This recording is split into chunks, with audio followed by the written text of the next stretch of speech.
Okay, today I'm going to be demonstrating how to do a jugular venipuncture on a canine.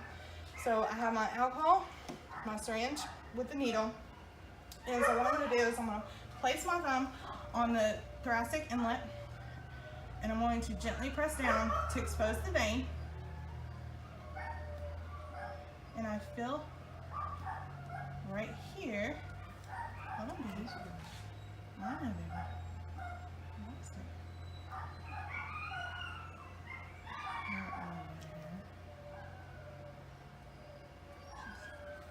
So now I'm going to apply a little alcohol where I see feel and see the vein pop with my bevel up. I'm going to insert.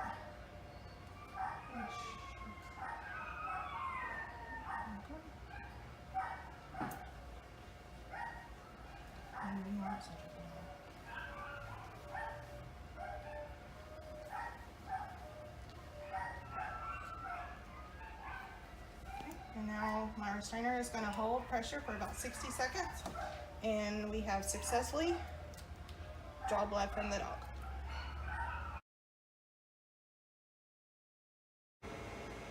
Okay, today I'm going to demonstrate how to do an activated partial thromboplastin time test.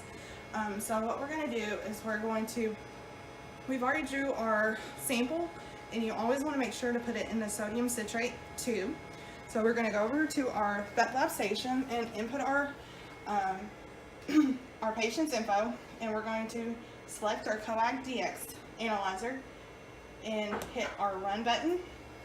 And then we're going to go over to our Coag DX, and we're going to follow the instructions.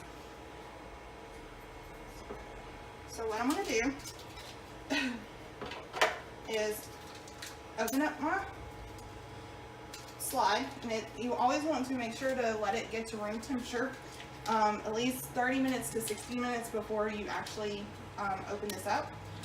And so what we're going to do is insert it into our Coag DX, and it's going to prime and warm it up.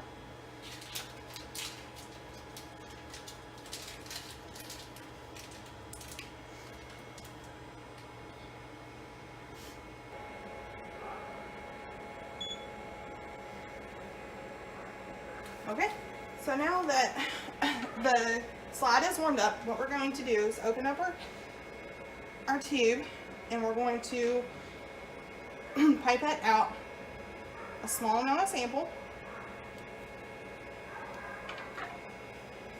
and we're going to add it into the little activation circle without getting any bubbles or overloading it.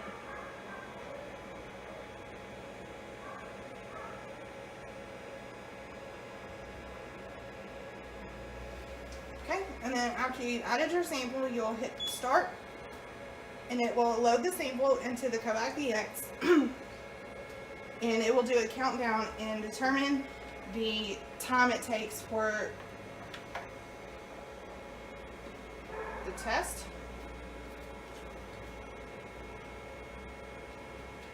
So as soon as this gets done, we will come back and we will show our results.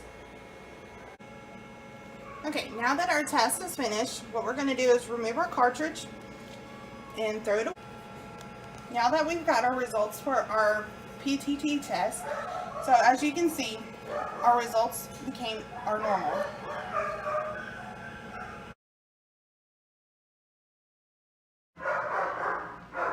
Okay, today I'm going to show you how to properly make a blood smear. So I have my blood sample, some clean slides on a sheet of paper to minimize any kind of debris that might be on the table or anything. So what you want to do is take the needle off, and you'll want to apply a very small droplet of blood, like so. And then you'll want to take a clean slide, and you'll want to hold it kind of vertically and press it against the blood and let it spread, and then make a sweeping motion in one sweep.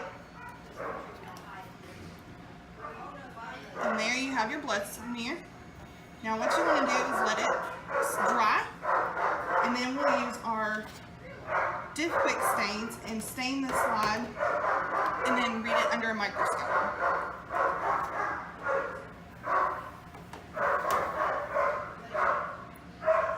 So it appears to be dry. So I'm going to, you have your blue, red, and purple. And you'll want to start out with your blue first, then go to your red, and then go to your purple. So I like to dip it at least 10 times in each.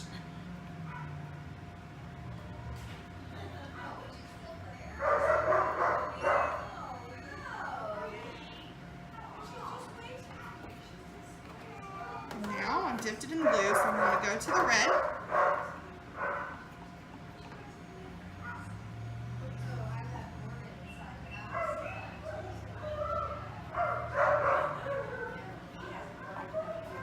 And now I'm going to go to the purple stain.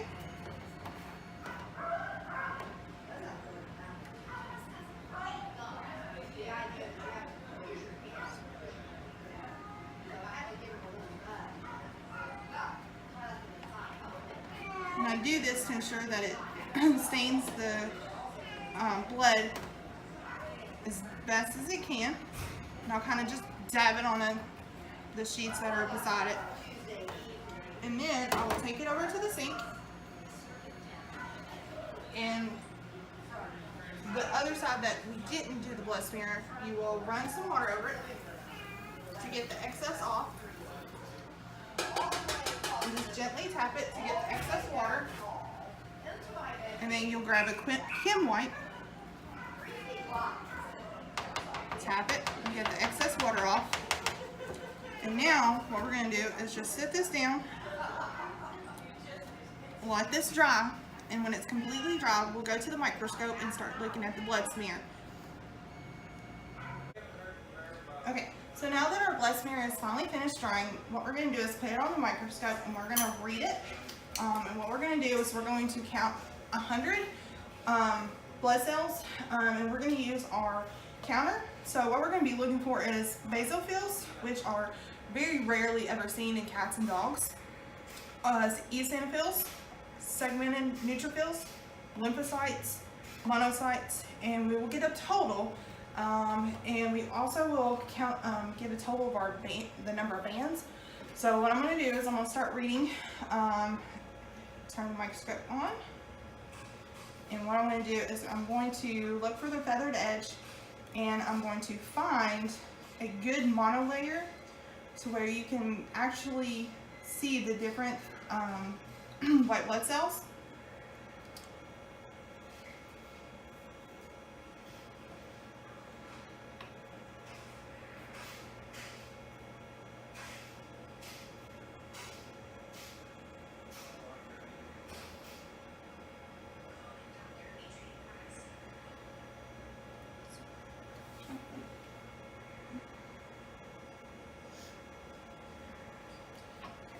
So on reading a smear, you're going to use your 400th power.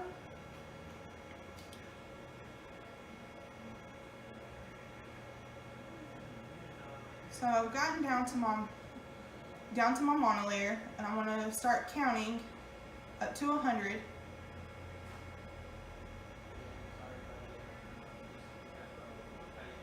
And the first one I see is a segmented neutrophil, so I will press that on the counter.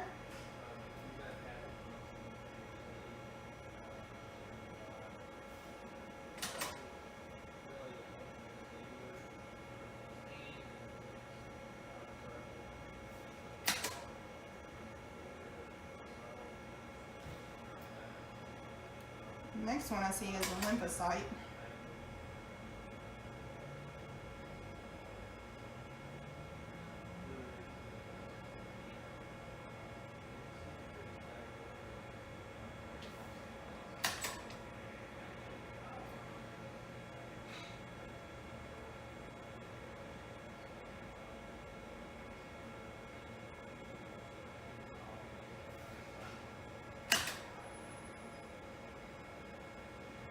So I'll just keep going through this slide, counting up to 100 cells. in using my counter, and I'll get up to 100, and if there are any left, that that number is called the net percentage of bands. So that is how you read a blood smear. Okay, today I'm going to explain and demonstrate how to run a chemistry. So we have our heparinized sample in a green top tube. We're going to set it in the stat spinner here. Make sure we have our equal balance here. Close this up. We're going to run this. It takes about 60 seconds for it to spin down. So while it's spinning, what we're going to do is make sure we have our patient selected on our vet lab station. Go to our chemistry machine and select our patient here. Hit select. And since this is a green top tube, we will be running plasma as our sample type. So you will select plasma. And there's nothing else that we need to select on here. So we'll hit next.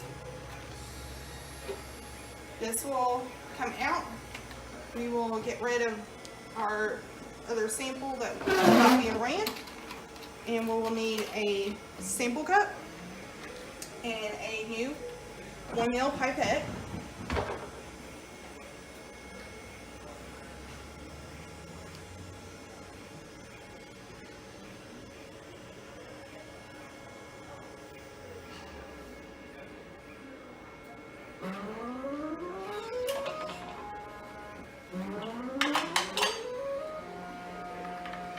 So now our sample is done spinning down, and as you can see, it separated the plasma from the rest of the blood. So we'll unscrew the top, and we will be very careful to only get the plasma, like so. And on here there is a line to fill. So what we will do is fill this to the line.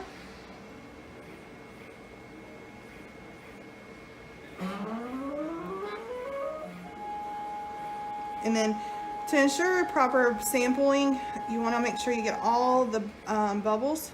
So you can kind of just suck the bubbles up. There's our sample. We'll insert it into the Catalyst DX machine. And then we will get out our Chem 15 clip. Insert it. Insert all our clips. And then hit the run selection on the machine, and it will run, and it takes approximately between 8 and 10 minutes, and once that is done, we will have our results.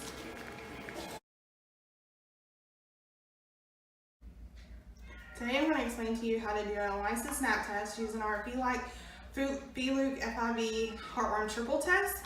So what you need is your conjugate, a tube, your snap test, and your blood that you drew from your cat. So what I'm going to do is I'm going to put 4 drops of conjugate,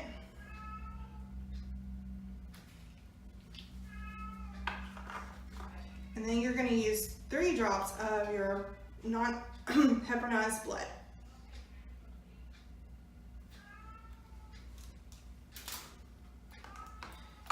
And then you'll snap the top on it, and you're going to invert it 4 to 5 times. And then you're going to pour your contents into the well of the snap test. And then what you're going to do is wait for the blood to get into the activator circle. And when the activator circle shows your sample up there, then you're going to snap completely.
And once it first appears in your activation circle, you will snap it completely. And now you'll start your timer for 10 minutes. And then once the 10 minutes are up, you will get your results. Okay, now that our ELISA Phenyleuc FIV heartworm triple test is done, I want to show you the results using, so our positive control is the only one showing, so this is a negative result.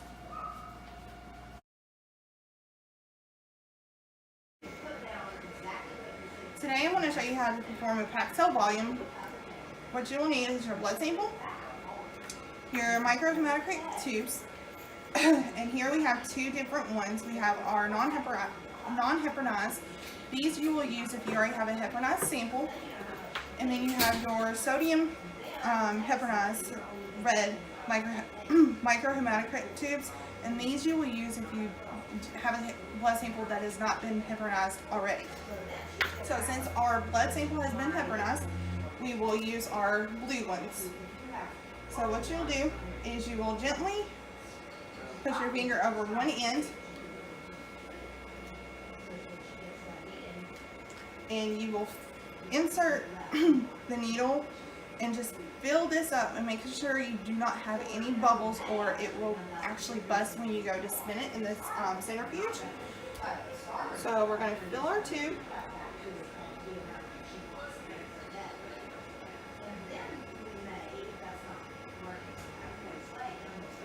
You will hold it down, and then you have your critosil, and what you'll do is gently, while still holding it, push down into the critosil and kind of spin it. And what you want to do is kind of do it a couple times to where you definitely fill up the bottom to where it's sealed good. Now, since you're going to be centrifuging these samples, you always want to make sure you have a balance for each sample. So I'll fill up another one.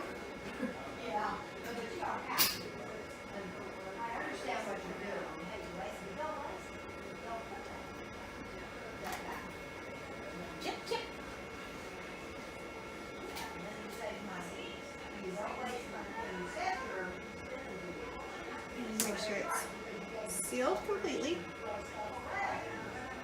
And now you want to make sure that both your samples are about the same to where it balances each other out. So now we're going to place these in the centrifuge. Now on the centrifuge, you want to make sure you have your critosil on the outside to where you don't lose anything out. And you will want to place these right opposite of each other. So we have them balanced out. You'll take this, take the top and just gently make it pretty little snug, not too tight, or your tubes will bust. And then close down the top and hit the button for it to start spinning. So once our sample gets done spinning, we will get it out and we will read it according to the reader. Okay, so now that our packed cell volume is done spinning, we will open up our machine, unscrew the top here, and we can see that both samples spun nicely. So now what we're going to do is read our packed cell volume.